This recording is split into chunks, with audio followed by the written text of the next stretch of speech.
As the great Buddha once wisely said, the mind is everything. What you think, you become. When life feels uncertain, when the future is blurry and your heart is heavy, it's not always a situation that drowns you. It's your own mind, the endless thoughts, the imagined fears, the weight of what if. In these moments, your mind becomes the battlefield, and the real struggle is not outside of you, it's within. But Buddhism offers something rare in today's chaotic world, a way back to stillness, even while the storm rages on. It teaches us that peace isn't something you chase or find in the outside world. It's something you return to, a quiet place inside you that never left, only forgotten. In this video, we'll walk a path rooted in ancient wisdom, a path that shows you how to breathe again, how to let go, and how to stop being at war with your own thoughts. Take a deep breath. This is your moment of return. 1. Your thoughts are not always the truth. One of the most powerful teachings in Buddhism is that your mind is not always your friend. It doesn't always tell the truth. In fact, the Buddha often described the mind as a wild monkey, jumping from one fear to another, constantly making up stories based on fear, insecurity, and past pain. When you're going through hard times, your thoughts can become especially loud and convincing. You may hear things in your head like, "I'll never make it," "I'm not good enough," "Everything is falling apart." But here's the truth. Just because you think it doesn't mean it's real. Thoughts are not facts. They are mental habits, patterns your brain has repeated over time, often rooted in fear, not truth. Buddhism teaches us to become observers of our thoughts rather than believers in them. Instead of getting pulled into every negative thought, you can take a step back and simply notice it. Imagine your thoughts as clouds in the sky. Some are dark and heavy, some are light and fluffy, but none of them stay forever, and none of them is the sky itself. You are the sky, your awareness, your presence, your inner stillness. That is your true nature. The clouds are just passing moods. So when a worried or fearful thought comes, practice saying, that's just a thought. It's not who I am. It's not the full truth." Take a deep breath. Let it pass without reacting to it. This practice, called mindfulness, is like learning to sit beside a rushing river without jumping in. The more you recognize your thoughts as temporary and separate from your true self, the less power they have over you. And slowly you'll find a quiet confidence growing inside, one that no fearful thought can destroy. 2. You can't control everything, but you can control this. One of the biggest sources of worry and stress is the desire to control everything around us. We want things to go according to plan. We want people to treat us a certain way. We want our efforts to guarantee success. But life rarely listens to our plans. The weather changes. People disappoint us. Situations fall apart. Unexpected problems show up without warning. And when things don't go how we imagined, we feel helpless, frustrated, or scared. But Buddhism teaches us a life-changing truth. Trying to control everything is a cause of suffering. Why? Because control is an illusion. The more you try to grip tightly, the more things slip out of your hands. It's like holding sand in your fist. The tighter you squeeze, the more you lose. Real peace doesn't come from controlling the outside world. It comes from mastering your inner world. Here's what you can control: your breath, your response, your mindset, your energy, your actions, your presence. You can't stop the storm, but you can choose to stand calmly in the rain. You can't stop people from saying hurtful things, but you can choose not to let their words poison your heart. You can't guarantee success, but you can give your best, stay present, and let go of the outcome. In Buddhism, this practice is called equanimity, a balanced, peaceful mind that stays steady even when life feels chaotic. It doesn't mean you give up or stop caring. It means you shift your energy from controlling to responding wisely. For example, when someone speaks with anger, you can choose to breathe instead of reacting. When your plans fall apart, you can choose to trust that a new path may be opening. When uncertainty appears, you can choose faith over panic. This isn't easy, but the more you practice it, the more you realize how powerful you really are. Not because you control the world, but because you don't let the world control your peace. So when your heart feels overwhelmed, remind yourself gently, I don't need to control everything. I only need to control how I respond. That's where your strength lives. That's where worry begins to fade.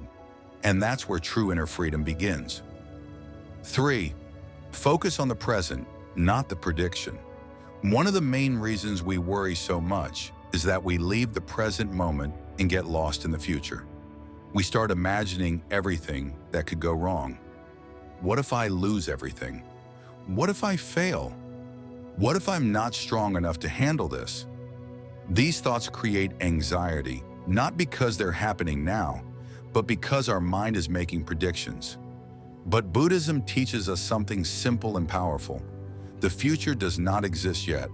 The only thing that is real is this moment, right here, right now. The present moment is the safest place you can be. It's where your breath is, where your body is, where peace lives. When you anchor yourself in the now, even just for a few minutes, your mind slows down. You begin to realize that in this moment, you are okay. You are breathing. You are alive. You are safe. It's important to understand that worry is usually not about what is happening now. It's about what might happen later. But the future is just a mental movie. It's not happening yet. And most of the time, the things we worry about never even come true. So instead of trying to predict the future or control what hasn't happened, practice returning to the now. Buddhism encourages simple methods for this, like mindful breathing, listening deeply to your surroundings, or paying attention to what your body feels. When your mind begins to spin with fear, ask yourself, what is actually happening right now? Am I okay in this moment? Can I take one mindful breath? These small practices pull you out of the storm of what ifs and back into the calm of what is. Because the truth is, you don't need to figure out the next 5 steps. You just need to take the next breath. And in doing that, you give your nervous system a chance to relax, your heart a chance to open, and your soul a chance to rest.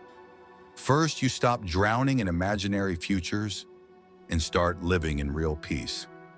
4. Your worst days still built you. It's easy to look back on the hardest moments of your life and wish they had never happened. When you were at your lowest, whether it was facing loss, heartbreak, failure, or disappointment, you probably felt broken, alone, and unsure if you could ever recover. But here's a truth that Buddhism teaches us. Those painful moments were not wasted. They were the bricks that built your strength, your compassion, and your wisdom. Think about a seed pushing its way through dark, heavy soil. At first, it feels the weight of the earth pressing down on it. It might struggle and crack, but without that pressure, it could never sprout.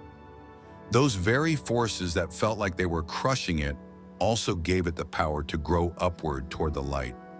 In much the same way, your worst days pressed on you, but they also pushed you to become more resilient.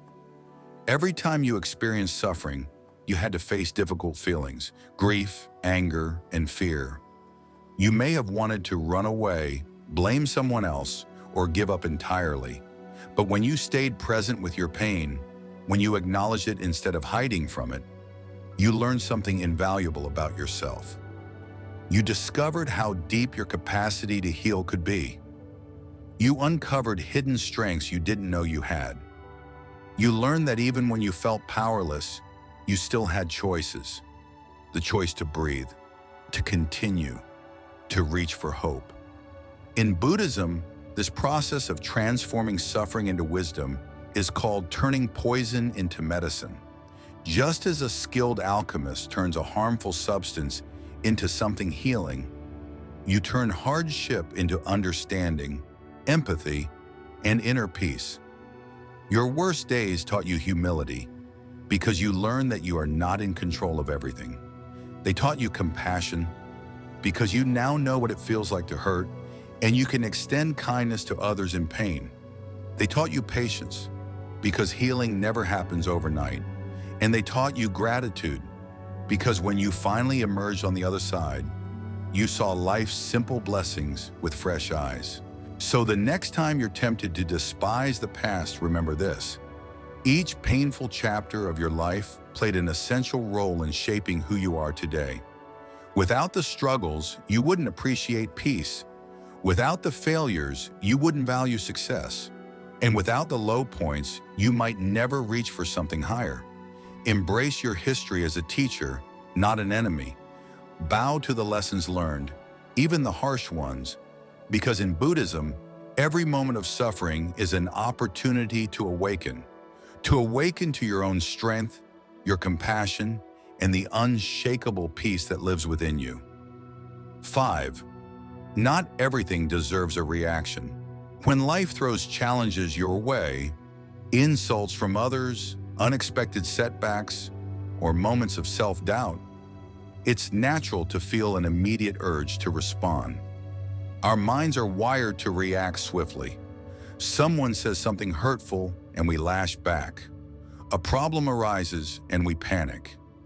Yet Buddhism teaches us that every reaction costs a piece of our peace.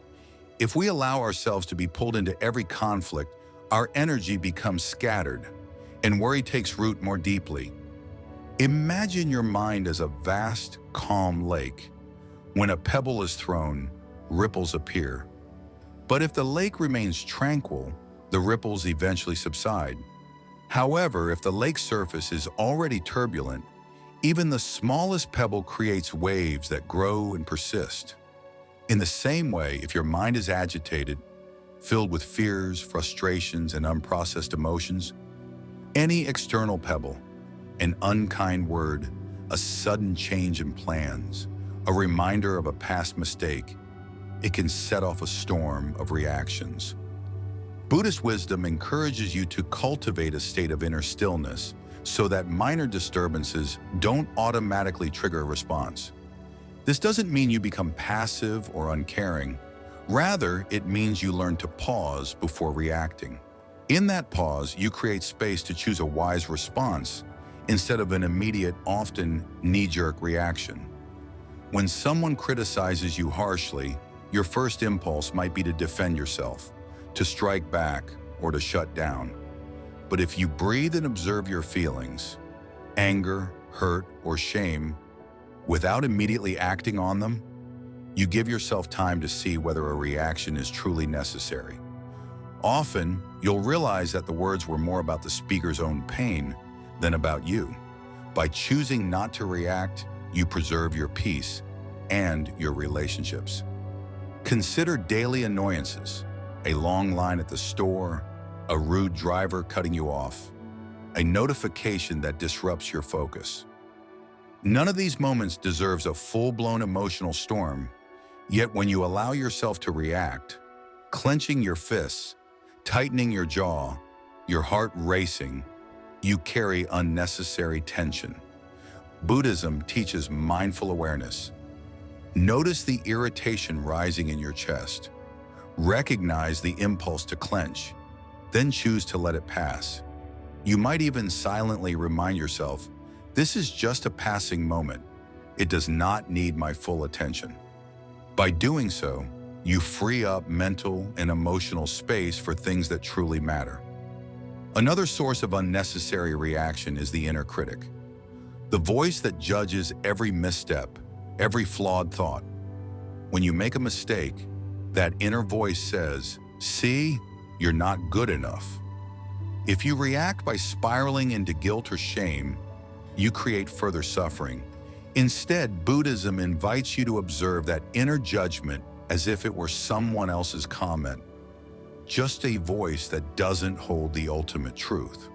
By not reacting to that criticism, you weaken its power. Not everything deserves a reaction because most disturbances, both external and internal, are temporary. They flicker in and out like passing clouds. If you practice remaining centered, you realize that reacting to each one is like trying to catch every cloud in your hand. You end up exhausted, with hands full of mist. The practice can start small. The next time you feel anger swell, place a gentle hand over your heart. Take 3 deep breaths. Let the sensation settle. You might say to yourself, I acknowledge this feeling, but I do not need to act on it right now. Over time, this pause becomes a habit. You'll find that even when the world seems chaotic, people arguing, plans derailing, unexpected news, you don't immediately lose your balance. Instead, you maintain a calm center. Worry begins to lose its grip because you're no longer fueling every fear with a reaction. Ultimately, Buddhism teaches that true wisdom lies in discernment, knowing which things deserve your attention and energy and which things are merely passing disturbances. By refusing to react to every impulse, you conserve your inner resources. You protect your heart from needless pain, and you create a steady foundation of peace that even the fiercest storms cannot uproot. 6. Reframe the problem as a path. When you're in the midst of a crisis or struggle, it's natural to see the challenge as something to be avoided or defeated. You may feel trapped by circumstances, believing that the problem is a dead end rather than an opportunity. Yet Buddhism offers a radically different perspective. Every difficulty you face can be a gateway to growth and awakening. Instead of seeing obstacles as roadblocks, you learn to view them as signposts pointing you toward deeper wisdom. Imagine walking through a dense forest and encountering a fallen tree blocking your path. You could stand there frustrated, convinced that your journey is over. Or you could walk alongside the tree, discover a small opening beneath its branches, and continue moving forward. In that narrow gap, you might notice new plants, fresh sunlight filtering through the leaves, or a hidden stream you never would have seen otherwise. The obstacle itself becomes part of your adventure, a lesson in adaptability and perspective. Buddhism calls this process turning poison into medicine, the idea that every problem contains the seed of its own solution. When a relationship ends, rather than seeing it as a devastating failure, you can ask yourself, what can I learn about compassion, healthy boundaries, or self-worth from this experience? When your career hits a setback, you can inquire, what hidden talents am I being invited to develop? What new direction might emerge from this challenge? By reframing, you transform the energy of fear and resistance into curiosity and intention. This shift doesn't mean you pretend everything is fine when it's not. It doesn't deny the pain you feel. Instead, it invites you to lean into the discomfort long enough to discover its hidden gifts. Buddhism teaches that suffering reveals the roots of attachment, aversion, and ignorance, the very patterns that keep you trapped in cycles of stress and worry. When you face the hard truth of your pain, you gain insight into why certain situations make you suffer. Perhaps you realize that you've been clinging to a specific outcome, or that you're resisting change because it feels too uncertain. In recognizing these patterns, you begin to loosen their grip. The practice of reframing also involves trusting that the universe has a wisdom beyond your immediate understanding. When the Buddha was confronted with painful questions about life and death, he didn't try to force answers. He sat in silence, observing the nature of reality. In your own life, when a problem arises, pause and breathe before reacting. Notice the story your mind wants to tell, how it might exaggerate the problem or assume there's no way out. Then gently ask, is there another way to see this? What might this circumstance be teaching me? As you cultivate this mindset, you become less reactive and more responsive. You create space to see not only the difficulty, but also the possibility within it. When you reframe challenges as paths, you begin to appreciate the richness of the journey itself. Buddhism emphasizes that life is impermanent and ever-changing. Joy and sorrow flow hand in hand. By embracing this fluidity, you're no longer a passive victim of circumstances, but an active participant in your own awakening. You start to notice how each trial refines your character, strengthens your patience, and enlarges your capacity for compassion. Even when the path feels treacherous, when heartbreak, illness, or failure looms large, you can walk it with intention, knowing that every step brings valuable insight. Over time, this practice of reframing becomes second nature. Difficult situations no longer paralyze you. They invite you to step forward with curiosity. Worry loses its power because you're no longer obsessed with trying to avoid discomfort. Instead, you're focused on learning from it. You trust that every problem, no matter how daunting, holds a lesson that will guide you toward greater clarity and inner peace. In this way, Buddhism transforms suffering into a powerful teacher, showing you that what you once viewed as a closed door was simply an invitation to discover a new path. 7. Faith is the antidote to fear. Fear often thrives in uncertainty. Imagine standing at the edge of a dark forest, not knowing what lies within. Your mind conjures every possible danger, and your heart pounds with apprehension. In Buddhism, faith, sometimes called saddha in the Pali language, is not blind belief, but an inner confidence rooted in experience. It's the light that helps you move forward even when you cannot see the entire path. When hard times darken your outlook, faith becomes a shield, allowing you to stand tall amid uncertainty. First, understand that fear often arises because the mind tries to predict outcomes it cannot control. When you ask, "What if I fail?" or "What if my worst nightmare comes true?" you're projecting possible futures onto a blank screen. Buddhism teaches that this projection is like watching a scary movie in your mind. Your imagination writes the most frightening script.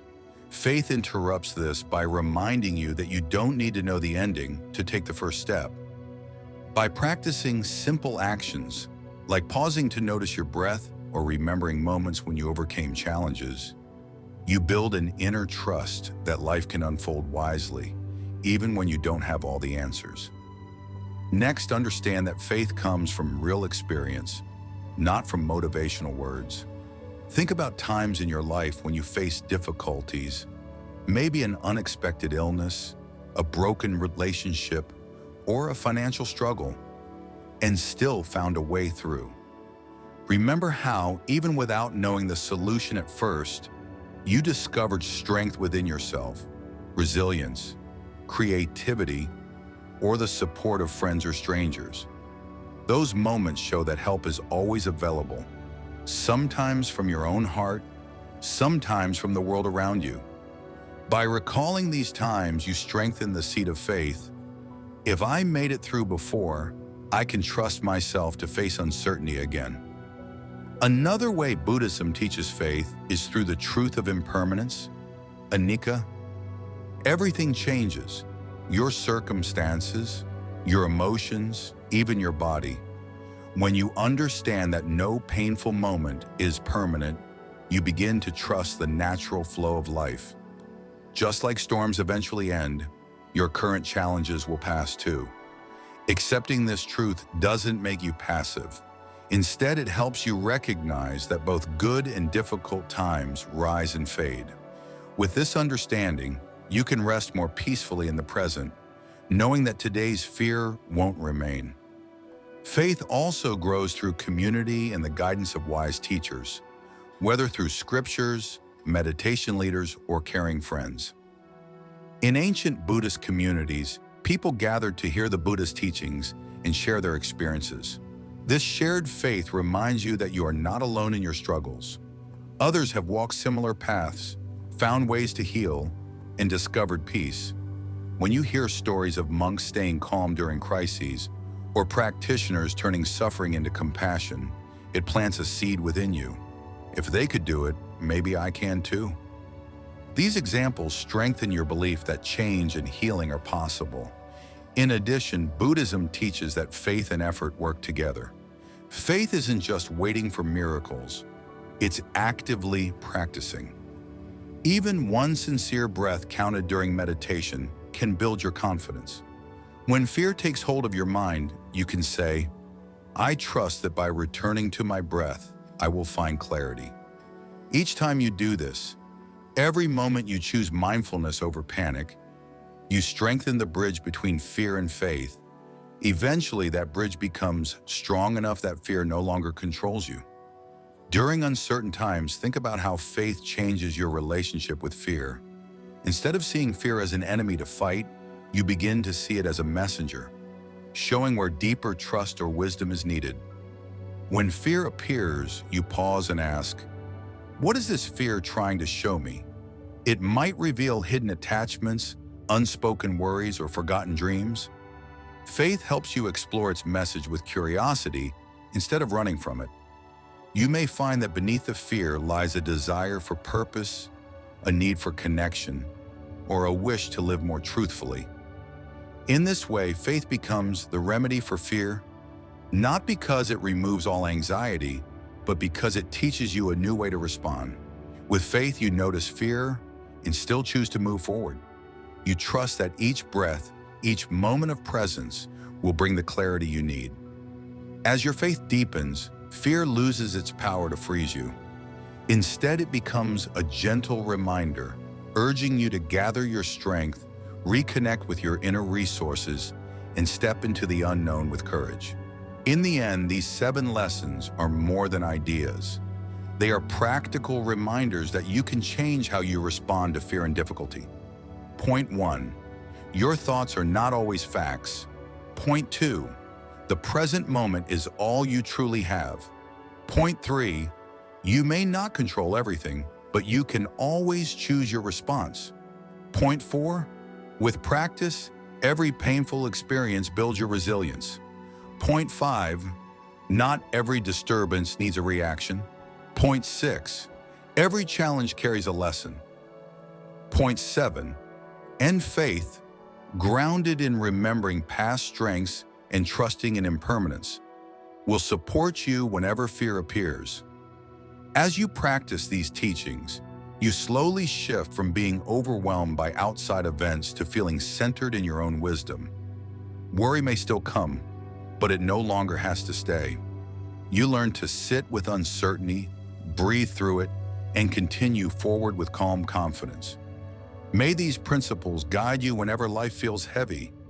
Return to them whenever you need. Read them, reflect on them, and let them lead you back to peace. By doing this, you'll find that even in your toughest moments, your heart can stay open, your mind can stay clear, and your spirit can keep growing. Thank you for watching. If these lessons touched you, take a moment to breathe deeply, appreciate your growth, and step gently into the next moment.